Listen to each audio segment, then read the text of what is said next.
2023 has some tasty looking games coming out. So I found 15 of the best games coming out this year. Number 15. Stalker 2 Heart of Chernobyl. Another one to add to the Stalker series. And although a lot of the older Stalker games are obviously hugely outdated, it seems for once developers have taken the if it's not broke, don't fix it line reasonably seriously. The loot interface is pretty much unchanged and a lot of things are reminiscent of how they always were. But obviously they're using shiny new dev toys like Unreal Engine 5, which has probably also contributed to the fact that the world is now borderless. Yeah, that sounds pretty self-explanatory, but I feel like I'm being lied to, or I'm stupid.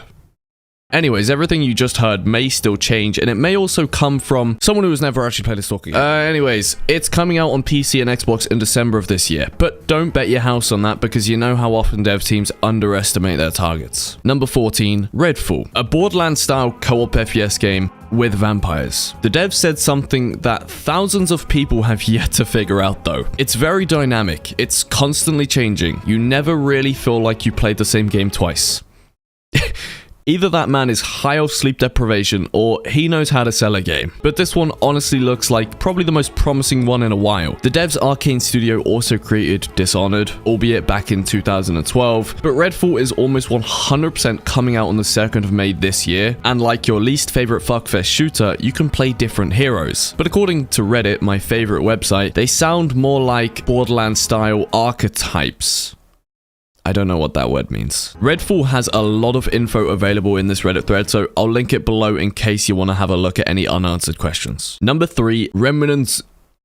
As the name might tell you, this is a sequel to Remnant 1. This Souls-like game is apparently coming this summer, but since the Steam page still says coming soon, it just maybe won't. The game uses procedural generation magic to make sure two people don't ever experience the same scenery. By the way, this game will release on Xbox, PlayStation, and PC, but I've included all of those details for every single game in the description, so just go look down there and maybe subscribe. But the UI looks beautifully clean, and the sequel will likely bring a bunch of new weapons, dungeons, better leveling, and cool stuff. Number 12, Quinfall, the MMORPG that almost everyone seems to hate. And I love to shit on games, so I did some digging. The developers of Vorrake Technology are a Turkish indie group creating their first ever game.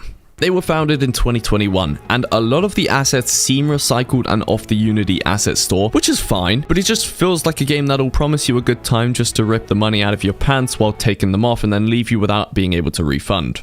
But maybe I'm wrong. I want to be wrong because it looks, it looks good. Honestly, I'll probably buy this game just to get fucked in the ass, to be honest, but that's okay. Number 11, Lies of P. Took me a while, but turns out P stands for Pinocchio. You know, the long-nosed menace to society. But this is a Souls-like game, clearly inspired by Bloodborne. Very, very, very, very much so. Yeah, this is the Wish version of Bloodborne. I don't really play Souls games, and a lot of you guys actually scare me, but Reddit comments like, Souls fan here, 100% not impressed by this in any way, will not be gobbling it up. Make me feel like this won't go down well. The combat doesn't look great, and I can see that some fights last too long, but that could also be the developer just sucking ass at their own game. Very possible. Number 10, Pacific Drive. My favorite game on this list. Okay, maybe not. But it's gonna be a classic. I can just tell. It's got a beautiful art style and a really interesting atmosphere that comes across actually unique. You might not know this game, but if you do, imagine Long Drive on crack. I honestly can't wait to play this with all my friends.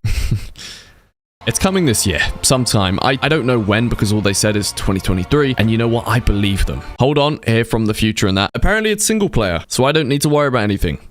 That's good. 9, Silent Hill Ascension. This kind of counts as a number of games because out of all of the Silent Hill games possibly coming out this year, this might be the shittiest one. But it could also not be. You know? Apparently some fella online leaked that alongside Ascension, 3 other Silent Hill games are coming out this year. Now, I don't know how they're pulling them out of their asses like this, but Silent Hill fans are gonna be in for the year of their lives, if the games end up being worth the wait. Konami, the developers, have said that it's coming sometime in 2023. And again, I trust them. But honestly, the most terrifying thing about this game is that Behavior Interactive are involved in making it. Number 8, a classic. It's not called classic.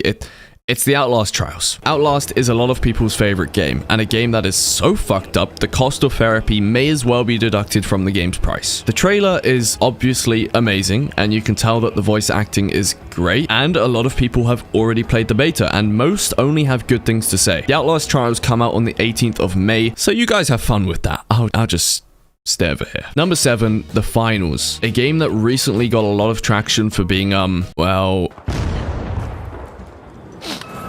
the problem with it, pretty good, but with a lot of room for improvement. But it has one feature that actually makes it unique: environment destruction, which basically means you can blow up and destroy anything and everything you want. The game has a lot of cool shit, and that's really the only way to succeed as an FPS game nowadays. And of course, a good monetization strategy is good too, but considering Nexon are helping to publish this, I wouldn't get my hopes up. It's honestly more likely they add microtransactions for queuing into a fucking match than selling things that actually make sense. But either way, I think people like the beta, and it's apparently coming out fully to the public nearer the end of 2023. Number 6, Sea of Stars. This will probably end up being the most underrated game on this list, and maybe even the best, which is why it's here. Most people loved the demo, and thankfully it's actually coming to Switch, Xbox, and PlayStation, as well as obviously PC. But it's a retro-inspired turn-based RPG developed by Sabotage Studio, and it looks so damn hot. August 29th is the planned release date, and I really hope these guys succeed, and considering their tweets are already getting 7k likes, I think they'll be okay. 5, Lords of the Fallen. This one probably shouldn't be 5th, but I'll just say this list is in no particular order when it kind of is. A dark fantasy action RPG that has some of the creamiest screenshots I've seen in ages. It's also a sequel to Lords of the Fallen, and instead of adding a 2 at the end, they've just put a "the" at the beginning.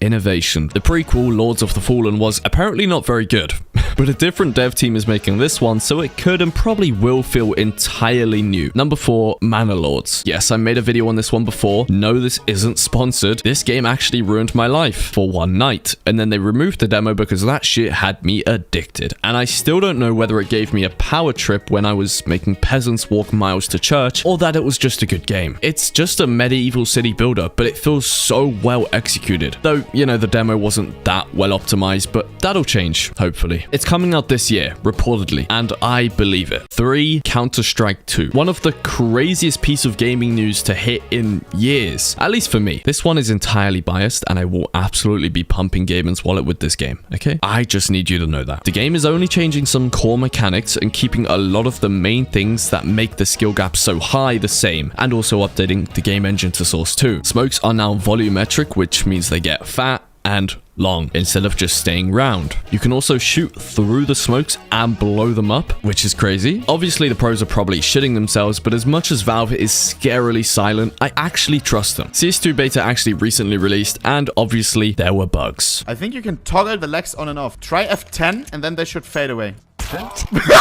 I'm shamefully addicted to the CSGO hobby, so hopefully Valve remember to meet their summer deadline for CS2 release, or I might go insane. Number 2. you fucking moron. Jedi Survivor. One of the most exciting games of this year for sure. People are foaming at the mouth for this shit. Literally, visually, it's corn, but I'm keeping my opinion reserved to see how good it really is when I actually play that shit. It's probably going to be public by the time this video is out, so tell me what you thought in the comments if you tried it. Number 1, Starfield. Bethesda. Yeah, that beautiful face. It's one of those games that is obviously being overly hyped, but also underestimated by people who have just been Bethesda'd before, you know? It does look pretty generic, but it's been in development for so long that if it's not a masterpiece, I'll be sad. The Reddit circle jerk of massively over-expecting what Starfield is actually going to deliver is already fully underway though, and that usually means the game will at least perform well at the start. Okay, this game probably didn't deserve number 1, but maybe I'll be proven right, and Todd Howard will once again mesmerize with a seamless release.